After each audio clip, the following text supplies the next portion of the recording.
Welcome to Uncomplicating Business. I am Sara. I am happy to see you and hear you. Not that I'm seeing you, you're just listening. I don't know. So, what I want to talk about today is August. I know it's August. It's August here for me and for you. And as a former teacher, what I know about August is it is the lead up to September. It is the back to school shopping and the getting started in the new routines and all the things that are the start of the school year. And personally, in my world, I think that years run from late August, early September, around the calendar that way. I'm not a big calendar year girl. So, one of the things a client asked me recently was, what do I do in August to set up fall? And it was a really good question, right? It was like, oh, okay, you know what? This feels like a worthy conversation because often we use the end of the summer, the start of the fall as a reset. Like you just did a mid-year review and reset, maybe. Maybe you could go back and do that if you haven't yet. And this is a good time of year to look around and be like, all right, let me check in. Let me see where I am at. Let me do some things to sort of be ready to roll in the fall. Because often I think September, October, November are like the time that I make the most progress. And then in December, everything, the wheels come off, right? When all of the holiday things start. So there are a couple of ideas that I think are really handy to take into the fall. I think I have four. The first one is to just give yourself a couple of minutes with your calendar, with your social profiles, with your email, and think about 10 people, maybe not even 10, maybe five people that you've connected with so far this year that you would just love to talk to again. Right? Like I can think of three off the top of my head that I think like we'll be friends forever. I would like to talk to them again, right? People you met earlier in the year, maybe January, February, March, and you're like, oh man, she was great. Reach out, right? Make a short list of conversations you want to continue. This is really about like, hi, human, I'm a human. I really enjoyed you. Let's keep talking, right? Maybe it's because there's business collaboration.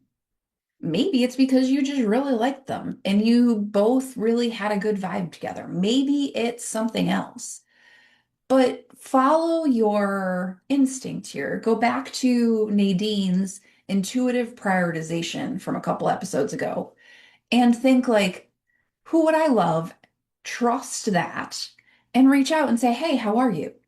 Right? That's good enough.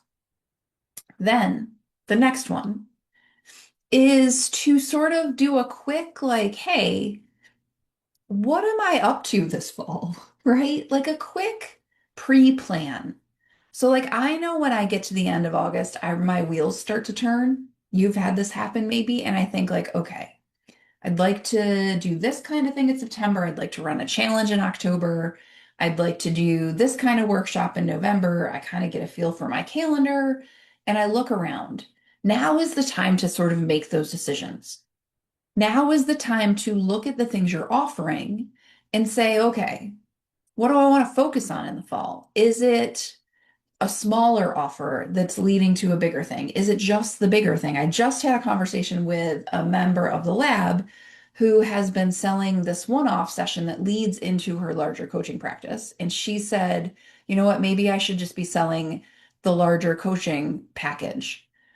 Yes, agreed, right? Let's sell the bigger thing because that's actually what people want and need.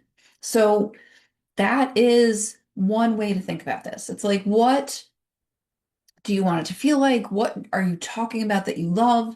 How are you connecting the events that you want to do, the workshops, the challenges, or the things you're attending, the trips you're taking to the actual offers? Because it's great to run a workshop, but if it doesn't lead anywhere, it didn't help your business. And I love Excuse me, I keep getting hiccups. I love you, and that's true. Okay. So that's the second thing. Like, look around, look at your offers, check in, give yourself just like a little sketchy outline of the things you'd love to do this fall. The third one, are there two or three, I don't know, like, let's think of them as seeds that you'd like to plant for 2027? Is there somebody in your network you'd love to know a little better because you're pretty sure you could collaborate in some way and you just want to sort of begin it? Is there something you want to do in 2027, a bigger project, a newer offer, a thing you want to teach or share in a larger way? Is there something that you need to start to like lay the groundwork for? And what is it? Right? Can you think about how you begin to plant the seeds of 2027 here in the fall?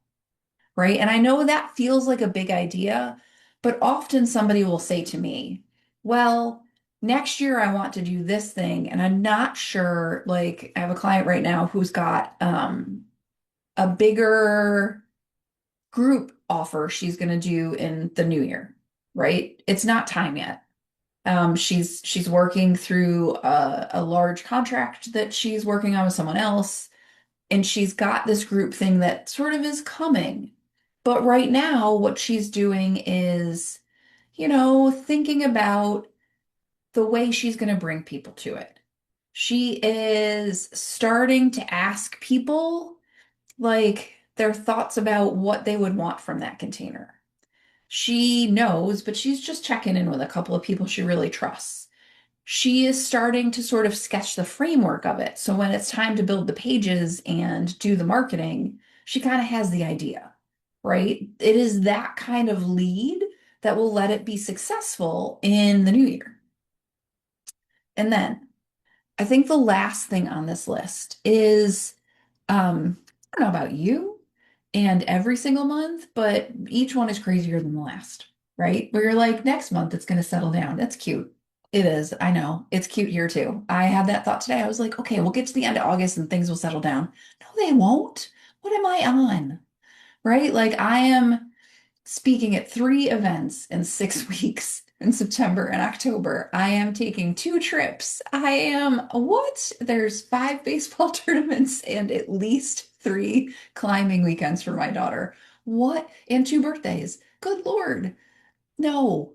So, and everybody's going back to school. Dear Lord, do I continue to make this list? You probably don't need it, so I'm going to stop. But one of the things to do here is like, okay, there are all of these things you want to sort of start, do, be, connect to, reach out to, all of those things. Now look at that whole list and take something off of it. Or, and I would say and, not or, give yourself one thing that you've been doing all along that you could stop right now. For example, I was just in the lab, we were just in co-working. And one of the newer lab members was talking about the dread that social media posts create for her.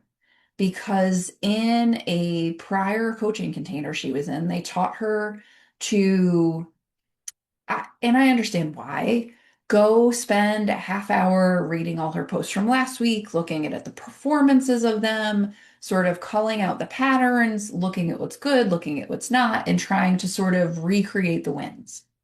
Here's the thing. All of that is lovely if you are made of time and you have lots of time to do that.